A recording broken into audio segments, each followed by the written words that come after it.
Jeg hedder Sebastian Bækgrav. Jeg vil sige, det er 100% Rødding Højskoles skyld, at jeg går på arkitektskolen.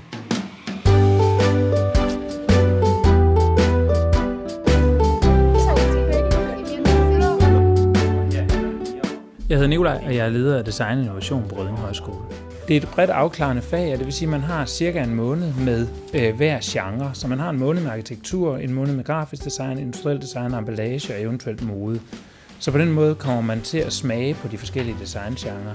Så jeg har 3 ting, jeg rigtig gerne vil, at man har med, når man går herfra. Det første, det er afklaring. Man skal simpelthen have fundet ud af, hvilken designgenre tænder jeg allermest på. Jeg hedder Marie Lønnes Banger, og jeg læser faktisk Aarhus. Altså grunden til at komme ind på arkitektskolen er, fordi jeg gik på Rødding. Det var på Rødding, at jeg fandt ud af, at det var det rigtige. Altså det var det, jeg skulle.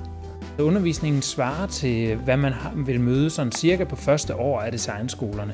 Så man får en ret klar fornemmelse af, er det her noget for mig? Kunne jeg se mig selv sidde og arbejde med det her de næste 5 år? Da jeg startede her, der troede jeg, at jeg skulle være ingeniør. Og det tænkte jeg bare, arkitektur, det var bare sådan noget med at bygge huse. Altså, det der røvkedeligt for at sige lige ud. Men så fik vi det her forløb, og lige pludselig så blev du bare tændt et eller andet i mig. Jeg blev sådan helt tændt på arkitektur og tænkte bare, det er det, jeg vil. Den anden, det er, at man skal være blevet et innovativt menneske. Man skal have fået nogle værktøjer til at kunne få idéer, som ingen andre får.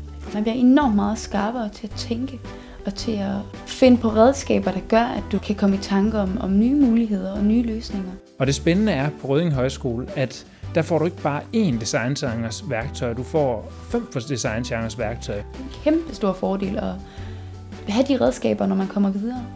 Især her, hvor vi har meget kort tid til at finde på noget, så er det fedt lige at kunne hive nogle ting op af ærmet. Sådan, nu har jeg en idé, og jeg kan finde på flere sådan her, fordi jeg har gået på Rødding.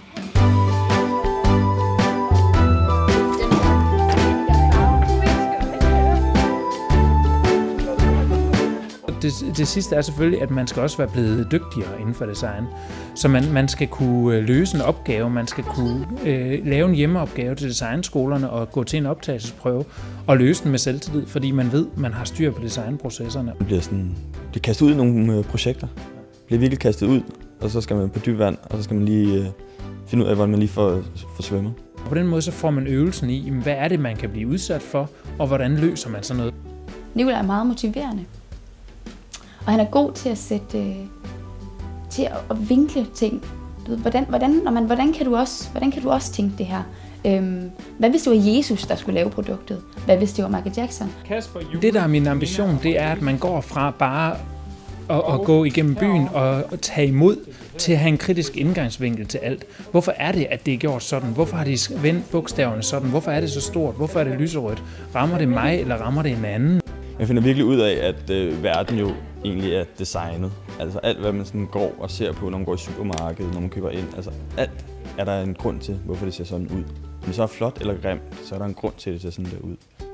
Ved at komme her, jamen, så har man fået en meget mere bred indgangsvinkel til at bestemme sig for, hvad for en slags design man tænder mest på. Nikolaj synes jeg jo var utrolig inspirerende. Det var ham, der ligesom sådan fik rusket op i mig og sådan sagt, Sebastian, du skal ikke blive ingeniør, du skal prøve at søge på arkitektskolen. Det betød, at jeg jo så fandt ud af, at arkitektur, det tændte mig helt vildt, og det var det, jeg gerne ville lave resten af min tid. Jeg ville jo ikke gå her, hvis ikke jeg havde gået på Rødding, fordi det var jo Rødding, der gjorde mig klar til det her.